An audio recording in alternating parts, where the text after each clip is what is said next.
Thank you all for coming this morning, the beginning of the weekend at what my colleague Hamid Arvas insists is a homophobic time.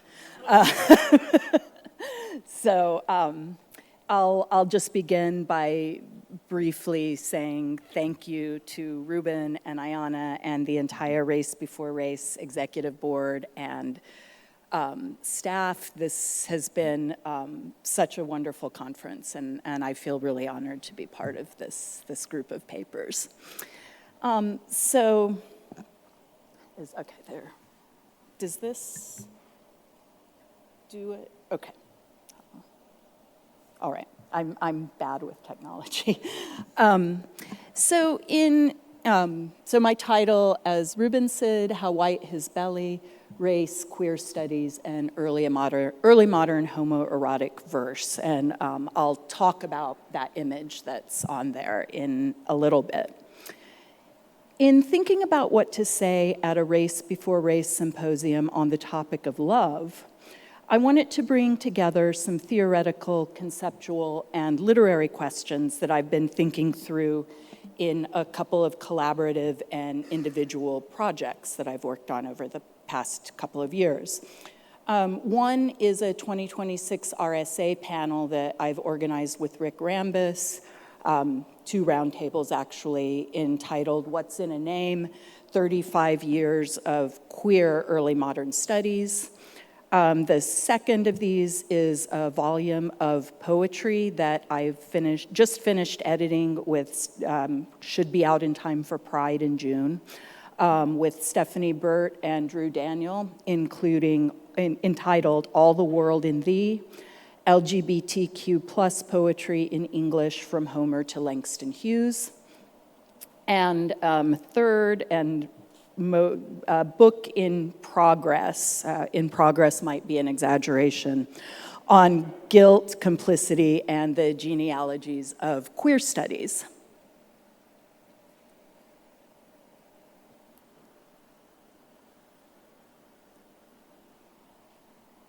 Do we know how, sorry, oh, it worked, okay.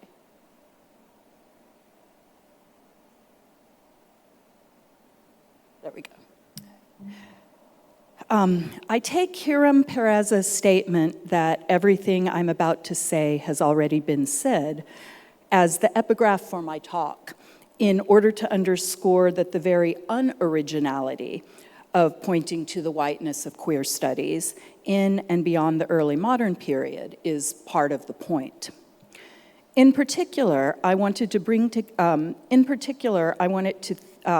start with some of the questions about field formation that Rick and I are asking in conversation with the set of primary sources that are in the volume that I just mentioned, which spans nearly 3,000 years of erotic poetry. This interchange between primary and secondary sources allows me to think about how the insights of the Black and Third World queer feminism, Black queer studies, and queer of color critique, many of which predate the institutionalization of the field of queer studies as it's often understood, how this can inform our reading of both early modern queer criticism, which Arthur L. Little Jr. has rightly observed is more accurately described as early modern white queer criticism. This conversation between theory and poetry, I'm going to argue, also compels us to consider how love lyrics illuminate what Sharon Holland has called the erotic life of racism in the early modern period, as it's been handed down to us. Thinking through the relationship between queer white early modern studies, early modern critical race studies, contemporary theory, and early modern erotic lyrics put me in mind of the field-forming 1982 anthology, All of the Women Are White, All of the Blacks Are Men, but Some of Us Are Brave, but with a twist. Feminism has been baked into early modern critical race and post-colonial studies since the earliest days, with work of Kim Hall and Anya Lumba and others. even as too much early modern feminist work continues to be oblivious to race, particularly, as I've argued elsewhere, when it comes to analysis of women writers. But when we look at early modern studies, the lack of engagement between the fields of queer and critical race studies, with important exceptions, including the work of many here today, have often split, with consequences that Barbara Smith, whom I take as a foundational queer of color theorist, observed of academic and popular activism in 1993. On the one hand, she writes, it's gay white men's racial, gender, and class privileges, as well as the vast numbers of them who identify with the system rather than distrust it, that have made the politics of the current gay movement so different from those of other identity-based movements for social and political change. On the other, Smith continues, although homophobia may be mentioned when heterosexual leftists make lists of oppressions, they do virtually no risk-taking work to connect with our movement or to challenge attacks against lesbians and gays who live in their midst. Many straight activists whose politics are otherwise righteous simply refuse to acknowledge how dangerous heterosexism is, and that they have any responsibility to end it. Accordingly, one might have the impression that within early modern studies, most of them, to reconfigure Smith's title of, longer title, but some of us are brave, accordingly, one might have the impression that within early modern studies, most of the queer scholars and figures are white, and most of the BIPOC scholars and figures are straight. This obviously isn't true. And again, there are lots of exceptions, but I'm thinking more about field reception and how it's handed down than what's actually going on. And that distinction between the narratives we tell and the reality of what's being written is a big focus of what follows.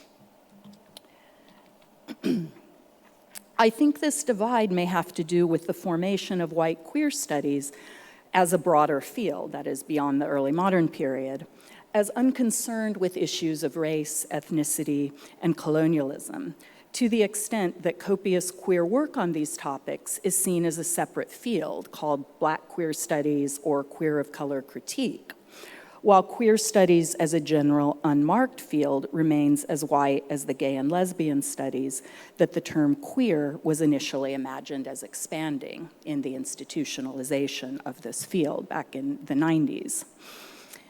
This is one issue that the set of roundtables that Rick and I organized for RSA are meant to address. In our CFP, we write, in 1991, Teresa de Lauritis chose the non-identitarian and non-academic adjective queer to name a field of studies that, she wrote, could problematize some of the discursive constructions and constructed silences in the emergent field of gay and lesbian studies, including sexuality's relationship to gender and race with their attendant differences of class or ethnic culture, generational, geographical, and socio-political location. In what ways, Rick and I asked as prompts for these roundtables, has the field of early modern queer studies made good on de Lauritis' suggestion that thinking in terms of queerness could allow us to recast or reinvent the terms of our sexualities, to construct another discursive horizon, another way of thinking the sexual? In what ways has the field perpetuated the silences it was meant to problematize? In short, what has queer theory given us as early modernists, and what do we still need? One might say that de Lauritis' call to arms itself perpetuates the exclusion she hopes queer studies will contend with. insofar as she dismisses the vast corpus of Black and Third World lesbian criticism, theory, and poetry that was widely available from the 1970s on, and that used the term queer to describe, in Gloria Anzaldua's words, the people that don't belong anywhere, not in the dominant world nor completely within our own respective cultures. Or Anzaldua's attention to the disrespectable and working class connotations of the term queer. This definition anticipates, that is the definition in La Prieta from 1981, anticipates by a decade not only Dolores' coining of the term, but also Michael Warner's definition of queer as against the normal rather than the heterosexual. The insistence on queer, Warner influentially wrote, has the effect of pointing out a wide field of normalization rather than a simple intolerance as the site of violence. This definition, as many of you know, came from Fear of a Queer Planet, first published as a 1991 social text issue and reissued by University of Minnesota Press in 1993. And the title here, I think, is quite symptomatic insofar as I'm sure he doesn't say this, but I don't see how he cannot be riffing on Public Enemy's 1990 chart-topping and critically acclaimed Fear of a Black Planet. The seeming inside joke calls attention to the constitutive erasure of non-white persons from the early institutionalization of queerness, thereby defining queerness as, in Roderick Ferguson's words, one-dimensional, even as that one-dimensionality is universalized. Given the continued hostility to queer criticism in early modern studies and that is the field writ large, and the backtracking of straight support for gay people in the US in the past few years, as well as the ongoing war on trans persons, to critique the field's own constitutive hierarchies and exclusions may seem to be undermining solidarity. It may seem to be undermining solidarity to point to the general whiteness and obliviousness to that whiteness of these fields. The academic equivalent of Michael Corleone's warning to never go against the family. But such self-critique and reflection is the bedrock queer method that we lose when we fail to take seriously the writing of Black and Third World feminism as the grounds of queer theory. This insight appears in the 1977 CRC statement that we are actively committed to struggling against racial, sexual, heterosexual, and class oppression, and see as our particular task the development of integrated analysis and practice based upon the fact that the major systems of oppression are interlocking.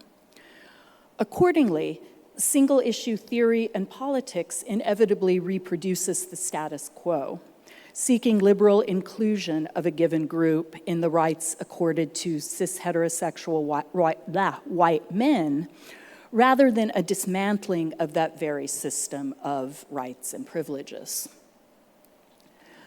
Oddly, the very ubiquity of the citation of early Black and Third World queer feminist scholarship has contributed to a failure to continue to read and learn from it in early modern queer studies, as in queer studies more broadly. And this explains that fire that was on my title page. This is an issue that Zandra Ibarra foregrounds in her 2020 installation, Ashes of 5 Feminist of Color Texts, in which she juxtaposed a bonfire made of 5 of the most widely cited texts with a mausoleum-like mounting of these texts on the wall. Her point in this exhibition is not that this work should be burned or should be encased in plexiglass that keeps us from reading it, but rather that as scholars continue to dutifully cite these texts in the name of diversity without continuing to engage with them and the meanings that they can still bring to us now, we relegate them to ashes or monuments of history rather than learning from them. For my purposes, what we can learn is not only that queer of color writing predates the white queer writing that typically casts it as, in Michael James Garcia's words, simultaneously marginal and new, nor, as Hiram Perez writes, that race presents queer theory with dilemmas over which it actively untroubles itself. These arguments are vital to resisting the institutionalized genealogies that still have a hold on queer studies across periods and fields. In addition to emphasizing, as so many have for the past 40 years, that Black and Third World queer studies have always been queer studies, I want also to point out that Black and Third World queer feminisms, and here are a few examples, some of which Ibarra burned and some of which I included just because they've been personally influential on me. This Black and queer Third World feminisms introduce the imperative of recognizing one's own guilt and implication in the interlocking structures of oppression that may privilege and marginalize us in various ways. A potential for being simultaneously privileged and marginalized that Kathy J. Cohen reminded us of nearly 30 years ago in her 1997 Punks, Bulldaggers, and Welfare Queens, which I'll point out appeared the same year as Lee Edelman's The Future is Kid Stuff, which would become part of the very influential, including on me, No Future, and the year of a social text volume entitled Queer Transections, which considered the place of race, empire, and ethnicity in forming sexualities. And I bring up this simultaneity again to emphasize that the story we're often told, whereby you have white queer studies and then queer of color critique comes along to critique the whiteness of it, actually covers over the simultaneity of these publications. Just a few examples of the clear-eyed refusal to believe oneself more sinned against than sinning appear in Pat Parker's 1978 poem, Where Will You Be?, which we might understand as a Black lesbian version of the famous Holocaust poem, First They Came.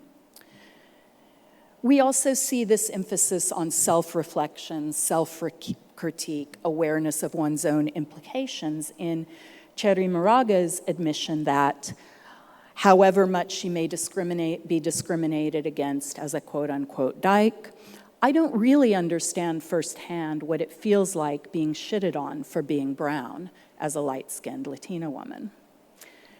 And a final example is Audre Lorde's insistence that we must ask ourselves, who labors to make the bread we waste, or the energy it takes to make nuclear poisons which will not biodegrade for 1,000 years? Or who goes blind assembling the microtransistors in our inexpensive calculators? In Melanie Klein's Love, Guilt, and Reparations, recognizing our capacity to injure as well as to be injured, our actual and potential guilt for causing harm by commission or omission, is central to repairing our beloved objects and our relationships with them. In the spirit of repairing both the queer theory and the erotic poetry that I really do love and that has sustained me in lots of ways over the years, I want now to give a few examples of the plenitude of early modern poetry ripe for Black and queer of color critique, In other words, poetry that might allow us in early modern studies to bring back the interests that early queer third world and Black feminism brought and reclaim queer studies from its tendency towards whiteness.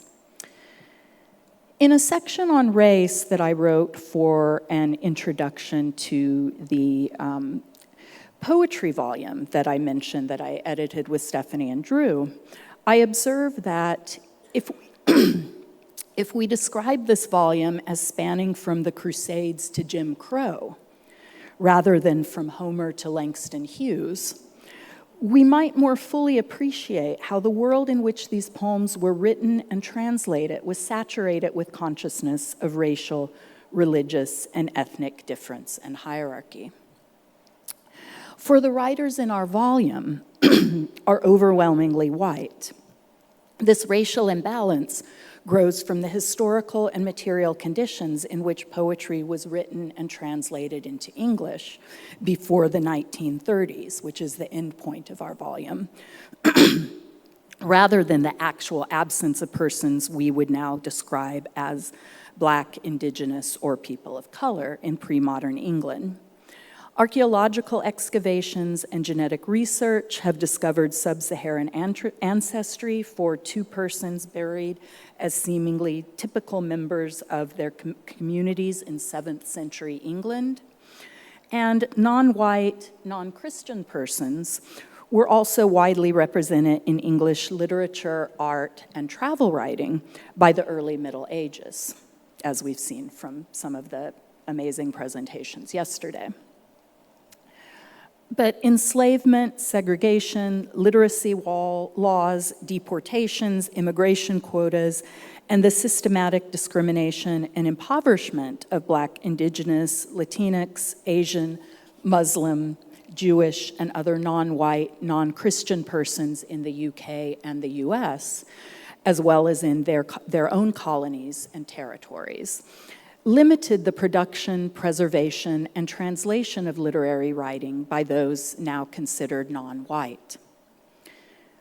Yet the dearth of BIPOC poets does not mean representations of race are absent from early modern lyric poetry, as I think I'm kind of preaching to the choir here. To the contrary, our volume of poetry places in a longer historical frame Toni Morrison's observations about the Africanist presence in American literature by and about white people. Representations in poetry of whiteness and Blackness as both somatic qualities and allegorical shorthands for beauty, freedom, and goodness on the one hand, and ugliness, enslavement, and evil on the other.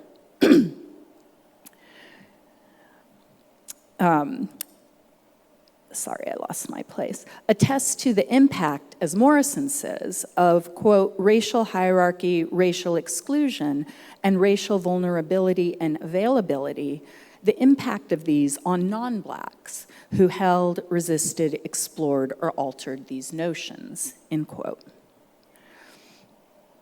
When we dismiss as mere, read insignificant, convention these poems' representations of racialized whiteness as a sign of both aesthetic and affective superiority, we participate in a logic that functions, in the words of Arthur Little, to posit and valorize an imaginary historical moment when indeed humanity was both white and unraced.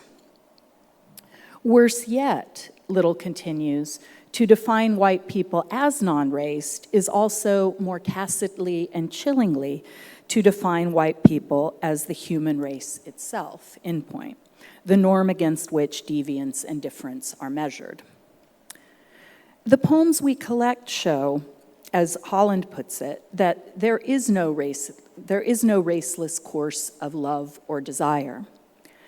Holland explains that the wish to, quote, see ourselves as exempt from racist violence, no matter how small, is part of the same logic that attempts to excise life choices, erotic choices, from these larger racial systems. For example, she writes, to say that I am not hurting anyone when I say that I prefer to sleep with one racialized being over another is to tell a different story about the erotic, one where the autonomous becomes clouded by the sticky film of prejudice morphed into quotidian racism, end quote.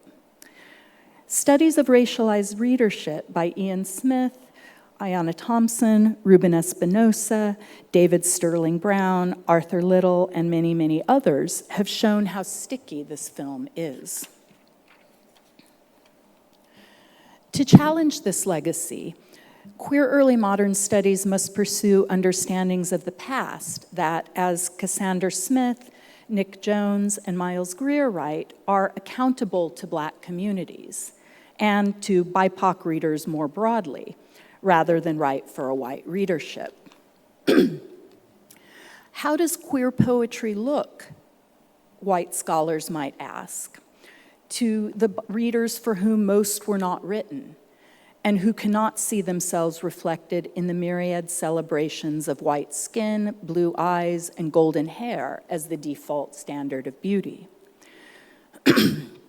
For whom metaphors of enslavement, exclusion, and empire evoke a painful history that still shapes political, economic, and social and sexual lives, who identify more with the cultures that English poetry orientalizes as exotic or barbaric than with the Anglo-American cultures treated in this poetry as a familiar and unremarkable home. I'll now end with just a few brief readings of the poetry before winding it up. One of the most consistent ways in which this volume's writers express that consciousness will not be surprising to, I think, anyone in this room. That is the celebration of whiteness as the epitome of beauty.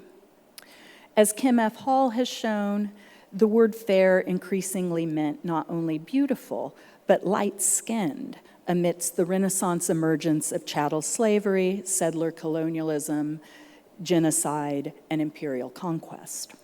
Such merging of aesthetic and racial hierarchies appears in English translations of classical poetry, thereby projecting these 16th century equations back into the past. In Eclogue 2, Virgil's Corydon bewails his unrequited love for Alexis, claiming that it would have been better to have borne the rejection of Menalcas, though he was Black, the original Latin is Niger, and thou art lovely fair. The original Latin is Candidus. Thomas Creech's 1684 translation of Candidus, white or bright, to lovely fair, underscores the cohesion of the two meanings of fair. Creech also adds the adjective lovely to Virgil's original Latin. An 18th century translation similarly idealizes the whiteness of Anacreon's Bathyllus, endowing him with a slender ivory neck, white hands streaked with blue veins, evoking an association of whiteness with class privilege, as in the modern phrase blue blood, which can be traced back to the Spanish concept we know of sangre de azul, skin light enough to see the veins beneath. Original poetry after the 16th century abundantly equates beauty and whiteness, as well as much as these translations do. Spencer's Sir Goyan, distracted by nude women wrestling in a pond, finds himself entranced by their snowy limbs, yellow hair, and lily paps. Donne's Sappho tells her beloved Philaenis that she surpasses the fairness of lilies and prays that her cheeks red outwear scarlet dye and their whiteness of the galaxy, thereby whitening and Europeanizing the Asiatic Sappho in ways that Paige Dubois has examined elsewhere.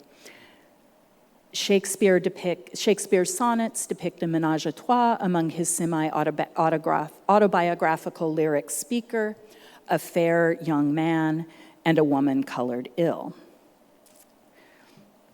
Richard Barnfield swears of his beloved that cherry-lipped Adonis in his snowy shape might not compare with his pure ivory white, on whose fair front a poet's pen may write.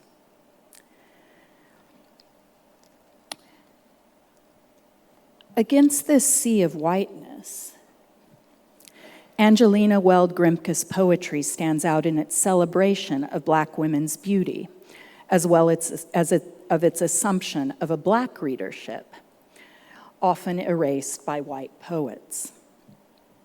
Consider the gloom of a lover's hair in El Beso, the addressee of Brown Girl, Naughty Nan's seductive brown eyes, and the celebration of the brown faces, bodies, arms, and toes of the brown girl trees with whom Grimke identifies in At April when she writes of we with the dark, dark bodies. Grimke's poems, which I argue in a longer piece, reconfigure the Petrarchan idealization of the golden laurel of Daphne, the laurel that forms the name of Laura, that comes from the myth of Daphne and Apollo, that is. Grimke's poems are readily understood as celebrations of women of a particular race. And yet centuries of poems idealizing white beloveds have been read misleadingly and mistakenly in universal terms. This takes part in a long tradition of writing and reading that has failed to acknowledge those who fall outside of white and heterosexual ideals. One of these ideals is friendship as a way of life. This is Michel Foucault's phrase, a professedly egalitarian alternative to hierarchical heterosexual relations. We can appreciate that friendship, that friendship, while also scrutinizing its exclusionary implications. In classical friendship theory, those quote-unquote Asiatic barbarians whom Aristotle deems natural slaves to their own fickle appetites are neither constant nor sincere enough to sustain friendship's bond.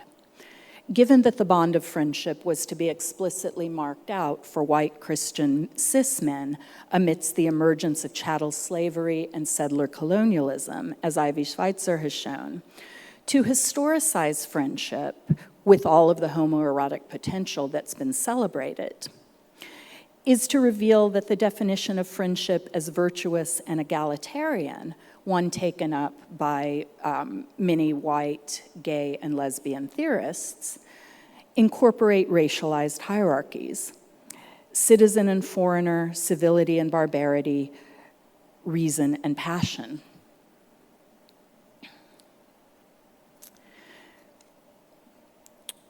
I'll end by briefly mentioning the poet from whom we take our epigraph, to our title. Is that an epigraph? The pre-colon part of our title, All the World in Thee. This is a poem on friendship by the 17th century poet Catherine Phillips. And I just want to think about, in the context of the kind of idealizations that queer studies has often made in finding queer poets in the past, and especially queer women poets, appears in Phillips's poetry. As we know, Shakespeare's sonnets 57 and 58 cast the poet as the slave of the beloved youth. And John M. Archer has compellingly argued that these sonnets cannot be separated from a long history of bondage whose racial reference was rapidly constricting in the 16th and 17th centuries. Catherine Phillips, long idealized by white lesbian critics for her celebration of female love and friendship as an egalitarian and nurturing alternative to the violence of heterosexuality, employs this same metaphor in a poem to the Lady Elizabeth Boyle. To be your slave, she writes, I more design than to have all the world be mine. She likewise evokes the South American silver trade as a figure for the transmutation of value that Eros affects, declaring her love more valuable than any of the Indians' ore. These metaphors, I note with many other scholars, can only be used by those who are not vulnerable to actual slavery and colonization. So that these very conventional metaphors of enslavement that have been taken by a number of white queer theorists as examples of the existence of homoerotic love, which I'm all for finding in the past. But these also emphasize that our records of that love are recorded through voices who were privileged to be invulnerable to slavery, and many of whom who benefited from it. So I'll conclude by asking, if so many white poets draw so often on the resources of empire, subjugation, and chattel slavery, if so many of those poets cannot be well understood without seeing oppression, if so many of these poets perpetuate, by adopting its tropes, white supremacy, why should we read them at all? In writing this volume, we believe that these poems illuminate a long history of racialized love and desire. They allow us to trace how we've gotten to where we are now. To insist, moreover, that the only writers worth reading or enjoying or even loving are those whose lives and works are unmarred by moral, ethical, and political failures is to hold them to a standard that we ourselves can never hope to meet, as the Black and Third World queer feminism that I began this presentation with reminds us. We can meet these neither in the present nor especially in the future, when we ourselves will be held up to the judgment of a history we cannot now imagine. If there is one universal I can endorse, it is that implication and impurity are part of our conditions as humans, as scholars, as lovers. Shakespeare scholar Ruben Espinosa, who some of you may have heard of, captures the resulting dilemma with painful clarity when he writes of his own position as a Latinx scholar amidst the mass detentions at the US-Mexico border, a reflection even more heartrending in 2025 than it was when this book was published in 2022. Espinosa writes, "Sexual, psychological, and physical abuse permeated those camps. I delivered my talks. I went about my ways. We have not closed the camps," end quote. Placing himself in the crosshairs of his own analysis of racism and indifference in Shakespearean plays and scholarship, Espinosa acknowledges just how difficult it is to practice the resistance and solidarity to which we aspire and for which we argue. Instead, we can practice what Foucault calls the ethics of discomfort, as readers, to pursue not purity, but critical introspection as we aspire to resistance, activism, and solidarity. As readers, we also belong to the ongoing history of LGBTQ poetry, entangled as it is with both the beauty and the sadness of a world more hospitable to some loves, desires, bodies, and relationships than to others. Thank you.